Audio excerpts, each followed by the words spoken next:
Welcome back to the Counselor Care. I'm really glad that you're here and you're tuning in. Hopefully that means that you're finding these videos helpful. If this is your first time, then welcome. Today we are going to continue with the topic of concentrating on children. And specifically, since we did talk a little bit about anxiety in the first few videos, I wanted to continue on the topic of children and anxiety, how it manifests, how it looks a little bit different, and then what are some of the things that we can be doing to helping children with anxiety because it's becoming a lot more prevalent. So when we look at kids that have anxiety, one of the first things we have to see is sometimes the symptoms are not the same as us adults.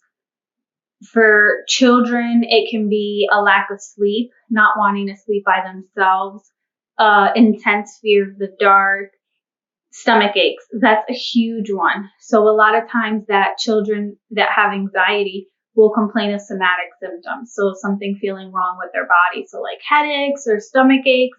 You take them to the doctor. They say, okay, they haven't changed their diet. There's nothing going on. They do blood work.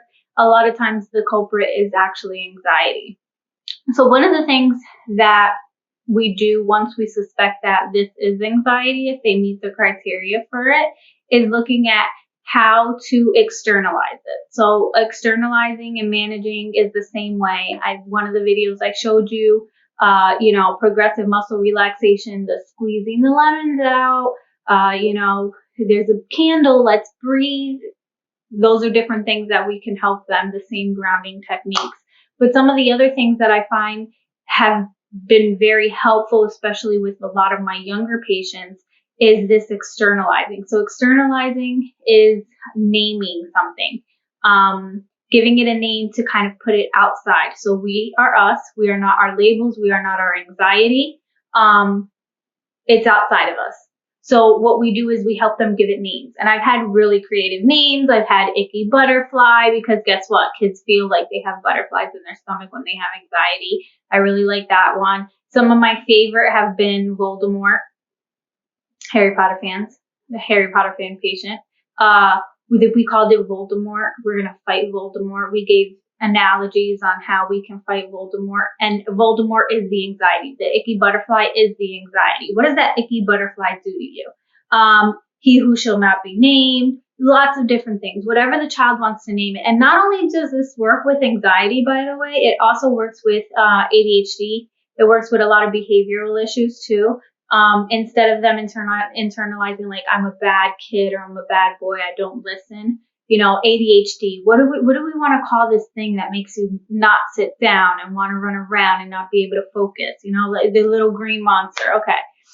So essentially what it really helps us do is give the kids an idea of what they're fighting, and they're not fighting themselves anymore. And that's a huge thing for children. Imagine as adults, it is hard for us to fight anxiety. So imagine how difficult it is for children. As young as 4 and 5, I've seen it.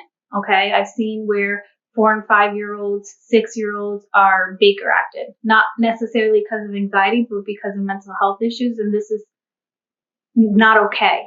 This is something that we have to change.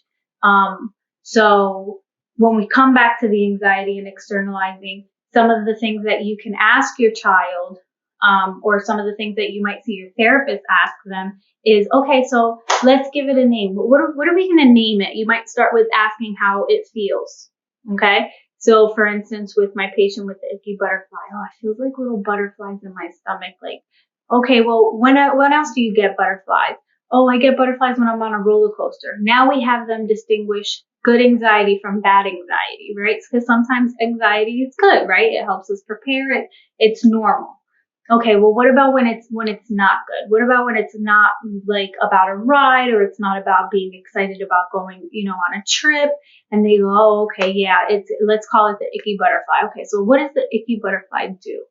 Oh, the icky butterfly gives me thoughts. Well, what kind of thoughts does the icky butterfly put in your head? That icky butterfly must be horrible. And this back and forth really helps them to identify, and it helps us get questions out from kids that might not be easy, because it's not easy to sit there and go, okay, well, how does your anxiety manifest? it doesn't work like that. I had that incident today with my 3-year-old, and well, she's going to almost be 4. And she's pretty smart. She's very verbal. And sometimes I think, and I forget how old she is, and cognitively she doesn't understand something. So I was like, she's like, I'm mad. We're very big on expressing emotions. And I was like, okay, well, what made you mad? You made me mad. And I'm like, okay, well, what was it that I did that made you mad? And she wasn't understanding my question.